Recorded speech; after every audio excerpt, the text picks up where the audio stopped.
Hello and welcome to week 3. You are now about a third of the way through the course, and I hope you're enjoying the material so far.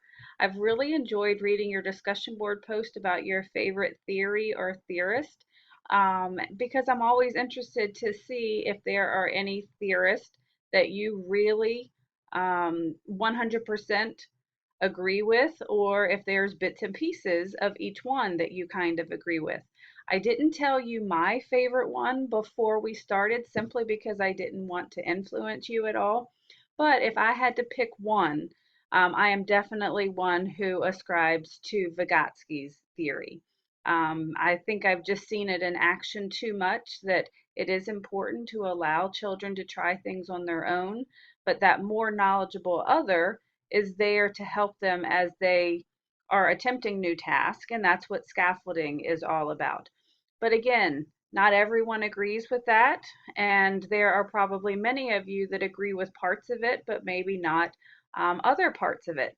And that really is why you write your own philosophy of guidance paper at the end of this course, because we all have different ideas based on our own personal experiences, what we've seen in the classroom, what works, what doesn't work. And so I always think chapter 2 is very enlightening as we start looking at the different theories surrounding guiding the behavior of young children. So this week we're moving on to chapter 3, and this is all about child development. So if you've taken CHD 120, the Introduction to Early Childhood Education, some of this is going to be familiar to you. But what you're going to notice about this chapter is that the focus is slightly different. What they're really looking at is that as children are behaving or misbehaving, that there are certain aspects of child development that are going to impact their behavior.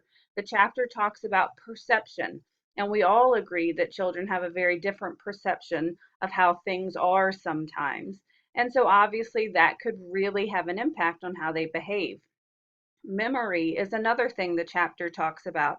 As we know, children don't have long memories when they're younger, and so it's important to remember that when we are trying to guide their behavior. For instance, if we were to tell a young child who had maybe thrown a block at someone that we're not going to talk about it until tomorrow, by the time that child comes back tomorrow, they're not going to have any idea what they did. So you have to keep that in mind when you are working with young children. Another major focus of this chapter really talks about pro-social behaviors and self-control. Pro-social behaviors is something that you definitely need to make note of. You're probably going to want to mention it in your philosophy paper because those are the types of behaviors that we're trying to instill in children. As we've talked about in the past, obviously young children do not know from the very beginning how they need to treat other people because they believe that they are the only person in the universe. So we have to teach them how to share, how to cooperate, how to have empathy. So pay particular attention to that in the chapter and in the PowerPoint slides. So the last part of the chapter, and really kind of the main focus, is making sure that all children are included. So one of the things that we're going to look at is the term inclusion. And so what inclusion really means is that every child is accepted and allowed to participate in the classroom. And it's our job as a teacher to make sure that we are providing the environment where they are able to be included, regardless of whatever disability or difficulty they may have. So for class this week, what I'd like for you to do is answer the discussion board question about inclusion. This one's a little bit more detailed than what you've had to do in the past, but what I'd like for you to do is to find another resource other than our textbook about inclusion, um, specifically in early childhood education.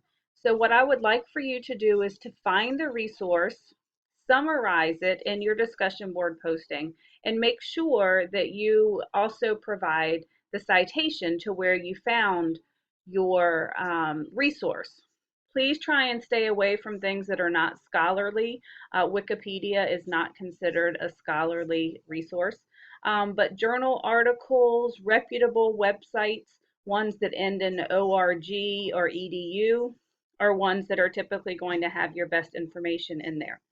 So I would like for you just to do a little bit of extra research on inclusion so that you become familiar with it. The other thing that I have made available for you this week is the first of two parts of something called the Inclusion Project. A couple of years ago, an entire assignment was designed for this course dealing with inclusion through a grant at VCU. The grant expired, but there's still bits and pieces of the assignment that I really like. So what I've asked you to do this week is to do the first of two parts. It's very simple. It's simply reading a very short article and answering 5 questions. If you go not only to our weekly course content as well as assignments, you're going to find everything that you need. If you go to assignments, just so I can show you quickly, you're going to see that the second thing is called the Inclusion Assignment Part 1. So I've already attached the file for you, and these are the 5 questions that you have to answer. Make sure that you do this in a Microsoft Word document. Make sure your name is on it. Make sure you check your spelling.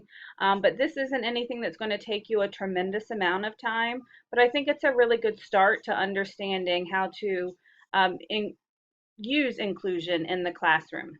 So this is going to be due at the end of week 4, but as always, you are certainly welcome to go ahead and submit it when you're done.